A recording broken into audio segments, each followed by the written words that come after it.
On my brother's channel, Bathaniel Nandy, he has a series where he tries to go through Mario games without touching colors. These videos involve him playing the game for like 5 to 30 seconds, touching the color, and then moving to the next game. They're very silly and not taken that seriously. But what if we did take it seriously? What if I actually tried to beat Super Mario 3D World without touching any colors? Here's how this is going down. I have a group of the most common colors that I have to avoid. Once I touch one of these colors, it's eliminated. While I can continue to touch the eliminated colors, that's basically like losing a life, so I want to keep them as long as possible. Now, it should be noted that when I'm in control, that's when touching colors count. So no, this cutscene of Mario running around outside is not actually touching yellow, just in case, someone out there was like, that's touching yellow, cheater.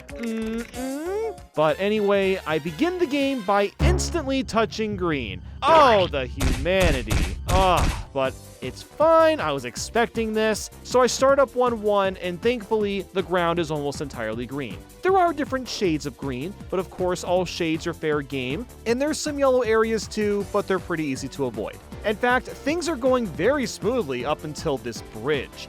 Oh no, this is not looking good. This bridge is super long, and there is no godly way I'm gonna be able to avoid it. So what choice do I have?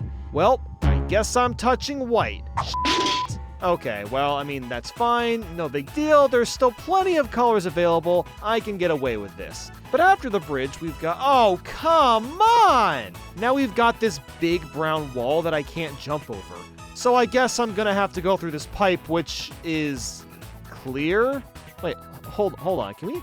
Does that even count as a color? Or maybe this is just like the free space on the bingo card? Yeah, you know what? This is the free space and we all know it. So I got to the end and it might look like I'm touching this little brown brick at the bottom, but nope, that doesn't count because I'm not actually controlling Peach as soon as I touch the pole. So whatever she does is not my prerogative, alright? So, okay, we're down 2 colors, I guess we'll see how the next level goes. And as soon as I left the level, I realized that Peach jumped onto this yellow line, and there is quite literally no way to avoid it. So yellow's gone before entering our second level. Oh guys, I'm really losing some confidence here. This is a big problem. So we jumped into the second level. We go down the pipe and, now I'm not actually sure if this counts as blue or not. I mean, obviously the ground looks blue, but this is very clearly just sand in an area with less light protruding onto it. So you know what? I'm just gonna say this is sand and the color blue is safe, at least for now. So I took the pipe up and it launched me right into the purple block. Oh, thanks a lot for that, pipe. So instead, I did a ground pound jump dive without touching the wall to get across safely. Now, technically, I can start collecting green stars and coins now, which we gotta do regardless to make progress. I nabbed 1 green star and carefully made my way through 1-2 without touching any brand new colors. Following that was the charging Chuck level, which was gonna be a huge problem. His helmet has blue, yellow, and white on it, and no matter which way you try to jump on him, you're undoubtedly going to touch blue. There's nothing I can do, so that is yet another color blown from the spectrum. Okay, fine, I guess I'll just go to 1-3 next, we'll see how it goes. Are you kidding me? Oh, we start on freaking red. Bro, are you for real? Oh, dude, it is crazy how hard it is to avoid all these colors. I guess the one good thing about it is the fact that I can climb up this hill with relative ease since most of the colors that I've already touched are just on the hill now. But then when we get to the top, I find another bridge. This one seems to have some yellow and brown on it. Or, well, I guess this could just be light brown. I'm gonna count it as yellow because it kind of looks more yellow to me. So then we take out the piranha plant and spawn the next thing. Oh no! A stupid orange block that we have to take. Oh shit. Well, there goes yet another color. We've already been through over half. Like, my God, is this a disaster? Oh, how will I ever mentally and emotionally recover from this? But hey, we finally have the option to pick between different levels. I decided to skip 1-5 because, well, look how much purple's there, and I kind of want to hold on to that color as long as possible. So I went into 1-4 instead, and immediately we almost touched brown. But look at that. That plank right there, that's more yellow, so I think that's fine. It's fine, right? Guys, see, everything's fine. There's nothing wrong here. Nothing is wrong. So with Plessy, I had to avoid these pink enemies and jump over as much wood as possible. Once we got to the end, we stepped onto some sand and I realized that this is basically brown. Well, I guess maybe it's just dirt, because sand in this game usually looks white, but I'm gonna count this as brown and then I'll just be disappointed, whatever. At this point, the only common color I've got left is black. Everything else has gotten eliminated much faster than I anticipated. And just when I thought things couldn't possibly get worse, the castle steps, they're gray! Not gray! I mean, not that it really matters anyway. I wasn't even close to having enough green stars, so I had an idea. First off, I got a cat suit because I might as well embrace my inner fucks. Then I went back to 1-2. The reason for that is since I can touch the blue walls now, I figured I might as well take the secret exit that lets me skip to World 2. And what's great about World 2 is that it's desert themed, so it's got a lot of yellows and browns that are safe to touch. Avoiding these last few colors shouldn't be much of a problem, but I am slightly worried about the checkpoint flag. Since it has a black flag, I will never be able to use checkpoints, which could end up being annoying if I get stuck on some super annoying level. But 2-1 was pretty easy with only a bit of gray and purple to avoid. Then we started up 2-3, and never mind, I guess. I went back to get some green stars so I could unlock 2-2, hoping that maybe we could save a color in this level. Now that I had the freedom to touch so many colors, it was a lot easier to get through the older levels and grab green stars. And I also somehow forgot about the Captain Toad stage? No idea why, but that gave me enough stars for 2-2. So after opening it up, I gazed upon a big heapful of purple. But you know what? I went in anyway, since it seems like the purple is only on the walls. But then I forgot that the first block is pink. So now I had a choice. Do I sacrifice pink or gray? The ultimate decision. I opted with gray just because it's a bit more common than pink and purple. So say goodbye to gray, everyone. We're not gonna see them again. Bye-bye. So into 2-3 we go. I had to avoid fuzzies and some plants, but that was about it. Now, of course, it's worth mentioning this shadow section, as some may count it as touching black. But guys, it's just a shadow and we can't know what colors are back there. And also, you can't touch your shadow. Like, seriously, I want you to go in front of a light and try to grab it. It's not gonna work, I promise. At this point, a lot of the colors I'm avoiding are small things like the flowers, so it hasn't been much of an issue despite the fact that our lifeline has thinned out. 2-4 was pretty easy, and after beating that, I realized that I can't do any of the mystery houses because of the purple. That could be a problem since that's an easy way to get green stars, but hopefully that won't matter.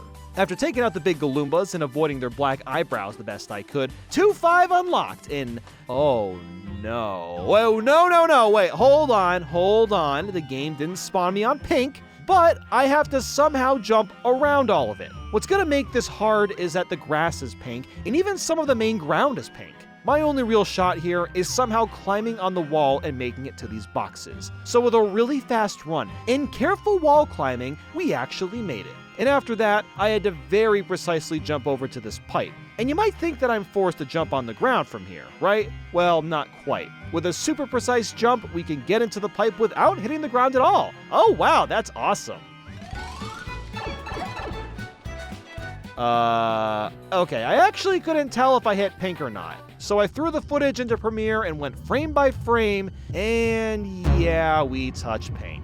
And I mean literally by our tippy toe. We just barely touched it. So all that was left now was purple and black. Thankfully, the next castle has brown stairs, so we're safe to actually enter this one. This is the first stage to actually have proper black things to avoid, like the Bowser Circle and Bullet Bills. I think it just really goes to show how colorful Mario games truly are. So I cleared World 2 and moved right on to 3-1. This level just has a bunch of snow, so it was really easy, and I thought 3-3 would be the same kind of thing until I realized that I would lose the entire challenge from this one door. As you can see, it's purple, and the ground underneath has this little black square. Well, isn't that inconvenient? So I needed to get a few more green stars to unlock the alternate path. So we unlocked 3-2, which was looking a lot more doable. And thankfully it was. All I had to do was avoid these bitty buds that had some black on them. I started to blast through 3-4 too until I realized that these pebbles have purple on them. I tried some jumps to avoid that, until further inspection of the literal stage that this grass isn't just pink. Oh no, it is most definitely purple. So that means it's dead, and I'm down to one more color. All we've got left is black. it's gonna have to somehow carry us to victory all the way up to Bowser. Thank God the Magic Koopas don't have any black, although I guess their glasses are kind of grayish? Either way, I hit the top of their heads, so it didn't really matter. 3-5 had a lot of water, but not much black, and 3-6 has a very gray road, so we're clear here too. 3-7 has black on these panels, so I just had to avoid the arrows while jumping onto them. 3-Castle went well too, I just had to avoid these bullet and bonsai bills. And even Histocrat afterwards was smooth sailing. I mean, I'm honestly stunned we've gotten this far without touching black at all. It's a pretty common color, which is extra surprising. The main thing I'm avoiding are really just eyeballs on enemies and all the checkpoints. And we somehow got to World 4, and 4-1 was pretty easy. I decided to take the skip in 4-2 to get to World 5 faster because why not, right? So I entered Captain Toad's level, only to realize that, well, this one wasn't going to work so well. So I went to 5-1, yes, much better. Then 5-2 and 5-4 were also easy, but I decided to skip 5-5 because of all the bombs. Then 5-6, 5-7, and the castle were simple, and what the hell? We actually made it to World 6! Black is the new king. It's forever the new based color. So I guess we're on to 6-1, and it wasn't much trouble. And then 6-2, 6-2. There's a bunch of bullies that I was avoiding until eventually getting to a point where you have to knock them down to continue. However, I wasn't really sure if you could count these as black or not, so I threw them into Photoshop and started using the color picker. Even doing this, it was really hard to determine if this counts as black or not because of how shiny and reflective they are. But after looking really closely and analyzing, I think it's just barely close enough to black. They're purple when the right amount of light is reflected on them, but the base color is still mostly black. And that is where our challenge ends. There is no way to skip this stage, and we have to knock these things down into the pits to move on. Oh, how sad. Isn't everyone so sad and just, bawling their eyes out? Oh, I know I am. Hopefully I'll be over it by the time I upload next. Wish me luck, everyone. Oh, the pain, the suffering. Oh.